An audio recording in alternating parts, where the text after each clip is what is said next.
নমস্কাৰ আপোনালোকক পুনৰবাৰ ইজি টু ষ্টাডি চেনেলৰ অন্য এটি ভিডিঅ'লৈ আপোনালোকক স্বাগতম জনাইছোঁ আজিৰ এই ভিডিঅ'টিত আপোনালোকৰ মাজলৈ কেইটামান সাধাৰণ জ্ঞানৰ কুৱেশ্যন এনসাৰ লৈ আহিছোঁ আৰু এই কুৱেশ্যন এনসাৰসমূহ আপোনালোকক আগন্তুক আহি থকা বিভিন্ন প্ৰতিযোগিতামূলক পৰীক্ষাসমূহত সহায় কৰিব গতিকে আপোনালোকে ভিডিঅ'টো সম্পূৰ্ণৰূপে চাব আজিৰ ভিডিঅ'টিৰ প্ৰথমটি কুৱেশ্যন হৈছে অসমত নৱজাগৰণৰ বাট কটীয়া কোন আছিল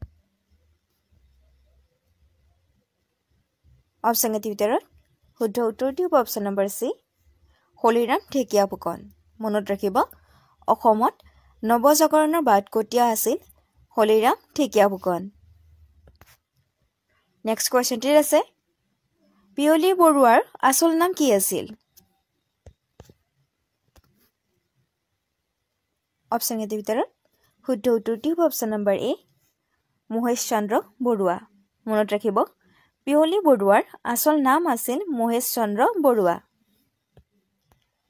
নেক্সট কুৱেশ্যনটিত আছে অসম কেতিয়া ইংৰাজৰ অধীন হৈছিল অসম কেতিয়া ইংৰাজৰ অধীন হৈছিল অপশ্যন এটি ভিতৰত শুদ্ধ উত্তৰটি হ'ব অপশ্যন নম্বৰ এ 1826 খ্ৰীষ্টাব্দত মনত ৰাখিব অসম 1826 খ্ৰীষ্টাব্দত ইংৰাজৰ অধীনলৈ গৈছিল নেক্সট কুৱেশ্যনটিত আছে মটক ৰাজ্যৰ ৰাজধানী ক'ত আছিল অপশ্যন এটি ভিতৰত শুদ্ধ উত্তৰটি হ'ব অপশ্যন নম্বৰ সি ৰঙাগড়াত মনত ৰাখিব মটক ৰাজ্যৰ ৰাজধানী আছিল ৰঙাগড়াত নেক্সট কুৱেশ্যনটিত আছে জয়মতী কুঁৱৰীক শাস্তি দিয়া পথাৰখনৰ নাম কি অৰ্থাৎ জয়মতী কুঁৱৰীক ক'ত শাস্তি দিয়া হৈছিল অপশ্যন এটি ভিতৰত শুদ্ধ উত্তৰটি হ'ব অপশ্যন নম্বৰ সি জেৰেঙা পথাৰত মনত ৰাখিব জয়মতী কুঁৱৰীক জেৰেঙা পথাৰত শাস্তি দিয়া হৈছিল নেক্সট কুৱেশ্যনটিত আছে হিউৱেন চাঙে অসমক কি নামেৰে কৈছিল অপশ্যন এটি ভিতৰত শুদ্ধ উত্তৰটি হ'ব অপশ্যন নম্বৰ সি কামলুপো মনত ৰাখিব হিউৱেন চাঙে অসমক কামলুপো নামেৰে কৈছিল নেক্সট কুৱেশ্যনটিত আছে কিমান খ্ৰীষ্টাব্দত চীন দেশৰ পৰিব্ৰাজক হিউৱেন চাং কামৰূপলৈ আহিছিল অৰ্থাৎ হিউৱেন চাং অসমলৈ কিমান চনত আহিছিল বা কেতিয়া আহিছিল অপশ্যন এটি ভিতৰত শুদ্ধ উত্তৰটি হ'ব অপশ্যন নম্বৰ সি 640 খ্ৰীষ্টাব্দত মনত ৰাখিব চীন দেশৰ পৰিব্ৰাজক হিউৱেন চাং অসমলৈ বা কামৰূপলৈ 640 খ্ৰীষ্টাব্দত আহিছিল নেক্সট কুৱেশ্যনটিত আছে ভাস্কৰ বৰ্মনৰ পিতৃৰ নাম কি অৰ্থাৎ ভাস্কৰ বৰ্মনৰ পিতৃ কোন আছিল অপশ্যন এটি ভিতৰত শুদ্ধ উত্তৰটি হ'ব অপশ্যন নম্বৰ সি সুস্থিত বৰ্মন মনত ৰাখিব ভাস্কৰ বৰ্মনৰ পিতৃৰ নাম আছিল সুস্থিত বৰ্মন নেক্সট কুৱেশ্যনটিত আছে নিধানপুৰৰ তামোলফলি কাৰ ৰাজত্বকালৰ অৰ্থাৎ নিধানপুৰৰ তামোলফলি কাৰ ৰাজত্বকালত লিখা হৈছিল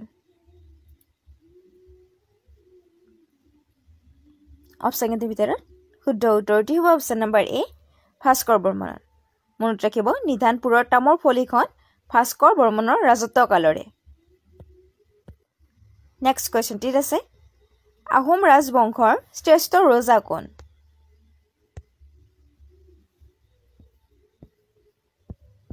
অপশ্যন এটিৰ ভিতৰত শুদ্ধ উত্তৰটি হ'ব অপশ্যন নম্বৰ ডি ৰুদ্ৰসিংহ মনত ৰাখিব আহোম ৰাজবংশৰ শ্ৰেষ্ঠ ৰজা হৈছে ৰুদ্ৰসিংহ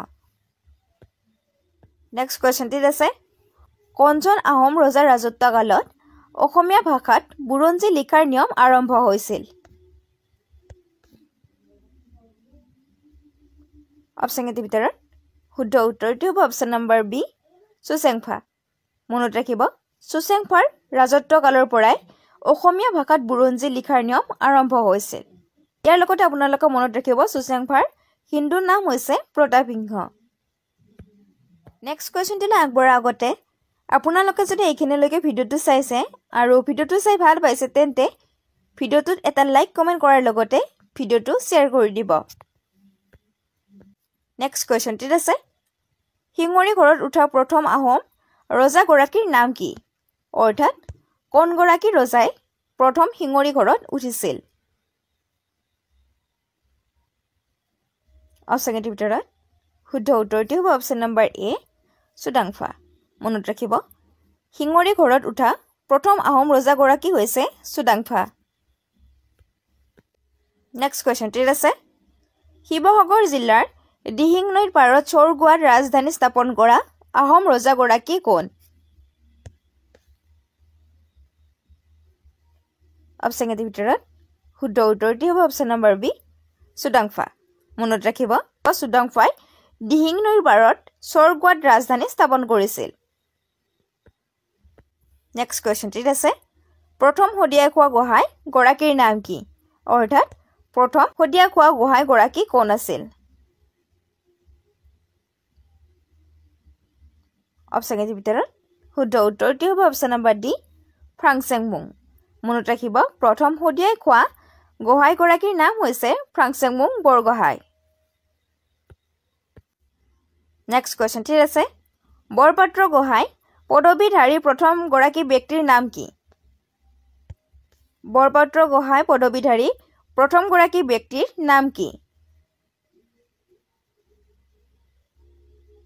অপশ্যনৰ ভিতৰত শুদ্ধ উত্তৰটি হৈছে option number B Konseng Borpatra Gohain. মনত ৰাখিব বৰপাত্ৰ গোহাঁই পদবীধাৰী প্ৰথম গৰাকী ব্যক্তি হৈছে কনচেং বৰপাত্ৰ গোহাঁই। নেক্সট কুৱেশ্যনটিত আছে মূলা গাভৰুৱে কাৰ হাতত মৃত্যুবৰণ কৰিছিল? অপশ্যনৰ ভিতৰত শুদ্ধ উত্তৰটি হ'ব অপশ্যন নম্বৰ চি তুৰ্বক খান। মনত ৰাখিব মূলা গাভৰুৱে তুৰ্বক খানৰ হাতত মৃত্যুবৰণ কৰিছিল। নেক্সট কুৱেশ্যনটিত আছে অসমত মানুহক পিয়ল কৰা প্ৰথা কাৰ দিনত আৰম্ভ হৈছিল? অপশ্যনৰ ভিতৰত শুদ্ধ উত্তৰটি হ'ব অপশ্যন নম্বৰ বি চুহুংমুং। মনত ৰাখিব চুহুংমুঙৰ দিনৰ পৰা মানুহক পিয়ল কৰা প্ৰথা আৰম্ভ হৈছিল। নেক্সট কুৱেশ্যনটিত আছে নীতিপাল কোন ৰাজ্যৰ শাসক আছিল? অপশ্যনৰ ভিতৰত শুদ্ধ উত্তৰটি হ'ব অপশ্যন নম্বৰ এ চুতীয়া ৰাজ্যৰ। মনত ৰাখিব নীতিপাল চুতীয়া ৰাজ্যৰ শাসক আছিল।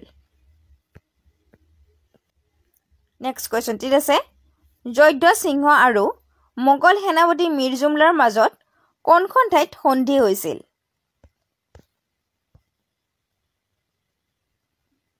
অপশ্যনৰ ভিতৰত শুদ্ধ উত্তৰটি হৈছে অপশ্যন নম্বৰ বি খিলাধাৰী। মনত ৰাখিব জয়ধ্বজ সিংহ আৰু মোগল সেনাপতি মীৰ জুমলাৰ মাজত খিলাধাৰীত সন্ধি হৈছিল, যাৰ বাবে সেই সন্ধিখনৰ নাম খিলাধাৰী সন্ধি বুলি জনা যায়। নেক্সট কুৱেশ্যনটিত আছে অসমত আধুনিক গাঁও নিৰ্মাণৰ বাটকটীয়া কোন আছিল? অপশ্যনৰ ভিতৰত শুদ্ধ উত্তৰটি হ'ব অপশ্যন নম্বৰ এ মোমাই তামুলী। মনত ৰাখিব অসমত আধুনিক গাঁও নিৰ্মাণৰ বাটকটীয়া আছিল মোমাই তামুলী। নেক্সট কুৱেশ্যনটিত আছে শৰাইঘাটৰ যুদ্ধৰ সময়ত আহোমৰ মহামন্ত্ৰী কোন আছিল?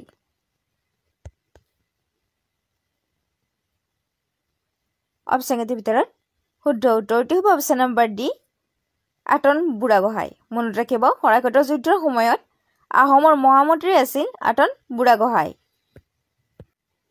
আছে মোগল সম্ৰাটে চক্ৰধ্বজ সিংহলৈ উপহাৰ দি পঠোৱা কটকীৰ নাম কি? অপশ্যনৰ ভিতৰত শুদ্ধ উত্তৰটি হ'ব অপশ্যন নম্বৰ বি এ আৰু চি দুয়োটা। নেক্সট কুৱেশ্যনটিত আছে তলাতল ঘৰ কেতিয়া নিৰ্মাণ কৰা হৈছিল? অপশ্যনৰ ভিতৰত শুদ্ধ উত্তৰটি হ'ব অপশ্যন নম্বৰ ডি 1765 চনত। মনত ৰাখিব তলাতল ঘৰ 1765 চনত নিৰ্মাণ কৰা হৈছিল। নেক্সট কুৱেশ্যনটিত আছে শংকৰ মাধৱৰ প্ৰথম সাক্ষাৎকাৰ কেতিয়া হৈছিল?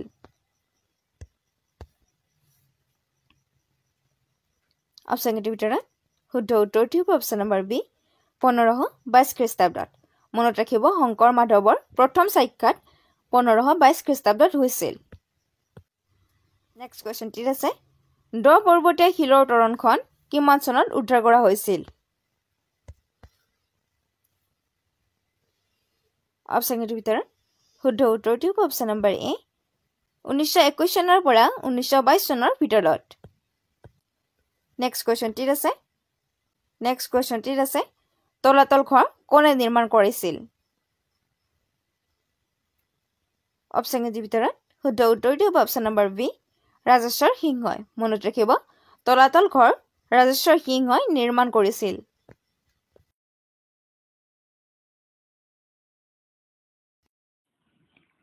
ভিডিঅ'টোলৈ আগবঢ়াৰ আগতে আপোনালোকক জনাব বিচাৰিছোঁ যে আমাৰ চেনেলৰ তৰফৰ পৰা বিভিন্ন কম্পেৰিটিভ এক্সামৰ প্ৰিভিয়াছ ইয়াৰৰ কুৱেশ্যন আনচাৰসমূহক লক্ষ্য কৰি লগতে অতি গুৰুত্বপূৰ্ণ কুৱেশ্যন আনচাৰৰ সৈতে আপোনালোকৰ মাজলৈ 10,000তকৈও অধিক কুৱেশ্যন আনচাৰ থকা এখন ই-বুক প্ৰস্তুত কৰা হৈছে আৰু ই সম্পূৰ্ণ অসমীয়া মাধ্যমত। অসম চৰকাৰৰ পৰা মুকলি কৰা 12,600টা তৃতীয় আৰু চতুৰ্থ বৰ্গৰ লিখিত পৰীক্ষাৰ বাবে এই ই-বুকখন খুবেই প্ৰয়োজন হ'ব আৰু আমাৰ বিশ্বাস আছে যে এই ই-বুকখনৰ পৰা ভালেখিনি কুৱেশ্যন এনচাৰ আপোনালোকৰ কমন আহিব।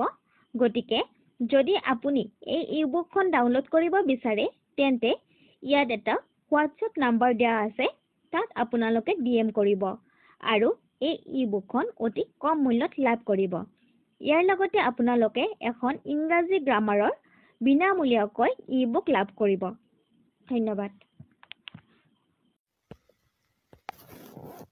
নমস্কাৰ, আপোনালোকক পুনৰবাৰ ডিজিটেল ষ্টাডি চেনেলৰ অন্য এটা ভিডিঅ'লৈ আপোনালোকক স্বাগতম জনাইছোঁ। আজিৰ এই ভিডিঅ'টিত আপোনালোকৰ মাজলৈ সাধাৰণ জ্ঞানৰ কেইটামান অতি গুৰুত্বপূৰ্ণ কুৱেশ্যন এনচাৰ লৈ আহিছোঁ আৰু এই কুৱেশ্যন এনচাৰসমূহ আপোনালোকক আগন্তুক আহি থকা যিকোনো প্ৰতিযোগিতামূলক পৰীক্ষাসমূহত সহায় কৰিব। গতিকে আপোনালোকে ভিডিঅ'টো সম্পূৰ্ণৰূপে চাব। আজিৰ ভিডিঅ'টিৰ প্ৰথমটো কুৱেশ্যন হৈছে কখত উপস্থিত জেলিৰ দৰে পদাৰ্থটোৰ নাম কি? কখত উপস্থিত জেলিৰ দৰে পদাৰ্থবিধৰ নাম কি? অপশ্যনকেইটাৰ ভিতৰত শুদ্ধ উত্তৰটো হ'ব অপশ্যন নম্বৰ এ চাইটোপ্লাজম। মনত ৰাখিব কখত যিটো আমাৰ জেলিৰ দৰে পদাৰ্থ থাকে এই পদাৰ্থবিধৰ নাম হৈছে চাইটোপ্লাজম। নেক্সট কুৱেশ্যনটিত আছে পৃথিৱীৰ আটাইতকৈ ডাঙৰ স্তন্যপায়ী প্ৰাণী কোনটো? অপশ্যনকেইটাৰ ভিতৰত শুদ্ধ উত্তৰটো হ'ব অপশ্যন নম্বৰ চি নীলাতিমি। মনত ৰাখিব পৃথিৱীৰ আটাইতকৈ ডাঙৰ স্তন্যপায়ী প্ৰাণীৰ নাম হৈছে নীলাতিমি। নেক্সট কুৱেশ্যনটিত আছে ব্ৰাজিলৰ ৰাষ্ট্ৰীয় খেল কি? অপশ্যনকেইটাৰ ভিতৰত শুদ্ধ উত্তৰটো হ'ব অপশ্যন নম্বৰ ডি ফুটবল। মনত ৰাখিব ব্ৰাজিলৰ ৰাষ্ট্ৰীয় খেল হৈছে ফুটবল। নেক্সট কুৱেশ্যনটিত আছে হংকঙৰ ৰাষ্ট্ৰীয় খেল কি? অপশ্যনকেইটাৰ ভিতৰত শুদ্ধ উত্তৰটো হৈছে অপশ্যন নম্বৰ চি ড্ৰেগন বুট ৰেচিং। মনত ৰাখিব হংকঙৰ ৰাষ্ট্ৰীয় খেল হৈছে ড্ৰেগন বুট ৰেচিং। নেক্সট কুৱেশ্যনটিত আছে বাংলাদেশৰ ৰাষ্ট্ৰীয় খেল কি? অপশ্যনকেইটাৰ ভিতৰত শুদ্ধ উত্তৰটো হ'ব অপশ্যন নম্বৰ ডি কাবাডী। মনত ৰাখিব বাংলাদেশৰ ৰাষ্ট্ৰীয় খেল হৈছে কাবাডী। নেক্সট কুৱেশ্যনটিত আছে জাপানৰ ৰাষ্ট্ৰীয় খেল কি? অপশ্যনকেইটাৰ ভিতৰত শুদ্ধ উত্তৰটো হ'ব অপশ্যন নম্বৰ এ চুমো ৰেষ্টলিং। মনত ৰাখিব জাপানৰ ৰাষ্ট্ৰীয় খেল হৈছে চুমো ৰেষ্টলিং। নেক্সট কুৱেশ্যনটিত আছে কাৰ ৰাজত্বকালক মোগল সাম্ৰাজ্যৰ সোণালী যুগ বুলি কোৱা হয়? কাৰ ৰাজত্বকালক মোগল সাম্ৰাজ্যৰ সোণালী যুগ বুলি কোৱা হয়?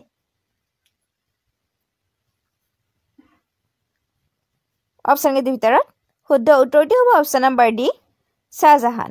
মনত ৰাখিব শ্বাহজাহানৰ ৰাজত্বকালক মোগল সাম্ৰাজ্যৰ সোণালী যুগ বুলি কোৱা হয়। নেক্সট কুৱেশ্যনটিত আছে তত্ত্ববোধিনী সভা কোনে প্ৰতিষ্ঠা কৰিছিল?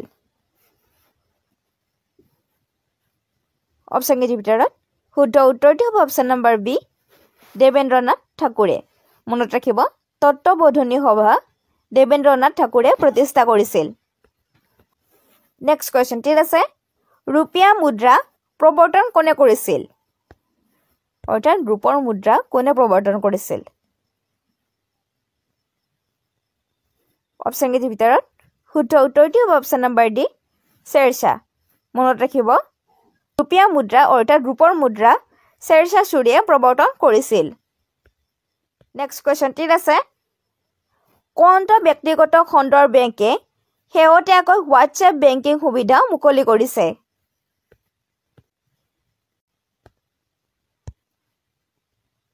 অপচন কেইটাৰ ভিতৰত শুদ্ধ উত্তৰটো হ'ব অপচন নম্বৰ সি এক্সিছ বেংক মনত ৰাখিব বৰ্তমান যিটো শেহতীয়াকৈ হোৱাটছএপ বেংকিং সুবিধা কৰা হৈছে এই সুবিধাটো এক্সিছ বেংকে মুকলি কৰিছে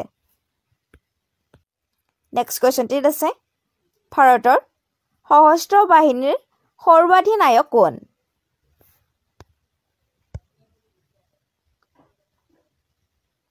অপচন কেইটাৰ ভিতৰত শুদ্ধ উত্তৰটো হ'ব option number C the president of India অৰ্থাৎ ভাৰতৰ ৰাষ্ট্ৰপতিয়ে মনত ৰাখিব ভাৰতৰ সশস্ত্ৰ বাহিনীৰ সৰ্বাধিনায়ক হৈছে ভাৰতৰ ৰাষ্ট্ৰপতি the president of India next question ঠিক আছে সাধাৰণ উষ্ণতাত জুলীয়া অৱস্থাত থকা ধাতুবিধ কি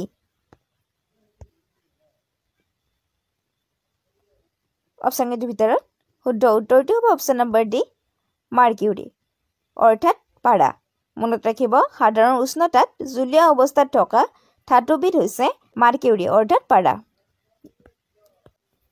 নেক্সট কোৱেশ্চনটিলৈ আগবাঢ়ি যোৱাৰ আগতে আপোনালোকে যদি এইখিনিলৈকে ভিডিঅ'টো চাইছে আৰু ভিডিঅ'টো চাই ভাল পাইছে তেন্তে ভিডিঅ'টোত এটা লাইক কমেণ্ট কৰাৰ লগতে ভিডিঅ'টো শ্বেয়াৰ কৰি দিব নেক্সট কোৱেশ্চনটি আছে সংবিধান সভাই ভাৰতীয় সংবিধানৰ খচৰা সমিতি কেতিয়া গঠন কৰিছিল অপচন কেইটাৰ ভিতৰত শুদ্ধ উত্তৰটো হ'ব অপচন নম্বৰ এ 29 আগষ্ট 1947 মনত ৰাখিব 1947 চনৰ 29 আগষ্ট তাৰিখে ভাৰতৰ সংবিধানৰ খচৰা কমিটি গঠন কৰিছিল নেক্সট কোৱেশ্চন ঠিক আছে লোৱাৰ মুখ্য আকৰ কি অপচন কেইটাৰ ভিতৰত শুদ্ধ উত্তৰটো হ'ব অপচন নম্বৰ ডি হিমেটাইট মনত ৰাখিব লোৱাৰ মুখ্য আকৰটো হৈছে হিমেটাইট ঠিক আছে নেক্সট কোৱেশ্চন G20 কেতিয়া গঠন কৰা হৈছিল ঠিক আছে নেক্সট কোৱেশ্চন ভাৰতৰ কোনখন ৰাজ্যত শিৱকিলা পাছ অৱস্থিত অপচন কেইটাৰ ভিতৰত শুদ্ধ উত্তৰটো হ'ব option number B Himachal Pradesh মনত ৰাখিব ভাৰতৰ হিমাচল প্ৰদেশত শিৱকিলা পাছ অৱস্থিত নেক্সট কোৱেশ্চন ঠিক আছে হস্তে বিদ্যাৰ্ণৱ গ্ৰন্থখন কোন ৰজাৰ দিনত প্ৰস্তুত কৰা হৈছিল অপচন কেইটাৰ ভিতৰত শুদ্ধ উত্তৰটো হ'ব অপচন নম্বৰ এ শিৱসিংহ মনত ৰাখিব শিৱসিংহৰ ৰাজত্বকালত হস্তে বিদ্যাৰ্ণৱ গ্ৰন্থখন প্ৰস্তুত কৰা হৈছিল নেক্সট কোৱেশ্চন ঠিক আছে মানৰ তৃতীয় আক্ৰমণ কোন চনত হৈছিল অপচন কেইটাৰ ভিতৰত শুদ্ধ উত্তৰটো হ'ব অপচন নম্বৰ সি 1821 চনত মনত ৰাখিব মানৰ তৃতীয় আক্ৰমণ 1821 চনত হৈছিল কোৱেশ্চন ঠিক আছে ভাৰতৰ জাতীয় পতাকাত কিমানটা জন্তুৰ ছবি দেখা পোৱা যায় অপচন কেইটাৰ ভিতৰত শুদ্ধ উত্তৰটো হ'ব অপচন নম্বৰ সি 4টা মনত ৰাখিব ভাৰতৰ জাতীয় পতাকাত 4টা জন্তুৰ ছবি আছে ঠিক আছে জোনাকীৰ প্ৰথম সম্পাদক কোন আছিল অপচন কেইটাৰ ভিতৰত শুদ্ধ উত্তৰটো হ'ব অপচন নম্বৰ সি চন্দ্ৰকুমাৰ আগৰৱালা মনত ৰাখিব জোনাকীৰ প্ৰথম সম্পাদক আছিল চন্দ্ৰকুমাৰ আগৰৱালা নেক্সট কোৱেশ্চন ঠিক আছে কোনে হাসিৰ স্তূপ নিৰ্মাণ কৰিছিল অপচন কেইটাৰ ভিতৰত শুদ্ধ উত্তৰটো হ'ব অপচন নম্বৰ এ অশোক মনত ৰাখিব অশোকে হাসিৰ স্তূপ নিৰ্মাণ কৰিছিল নেক্সট কুৱেশ্যনটিত আছে অশোকৰ শিলালিপি পৰা প্ৰথম ইংৰাজ কোন অপশ্যনকেইটাৰ ভিতৰত শুদ্ধ উত্তৰটো হ'ব অপশ্যন নম্বৰ ডি জেমছ প্ৰেছিপ মনত ৰাখিব অশোকৰ শিলালিপি পৰা প্ৰথম ইংৰাজ হৈছে জেমছ প্ৰেছিপ নেক্সট কুৱেশ্যনটিত আছে প্ৰাচীন ভাৰতৰ মহান ব্যাকৰণবিদ পতঞ্জলিৰ সমসাময়িক কোন আছিল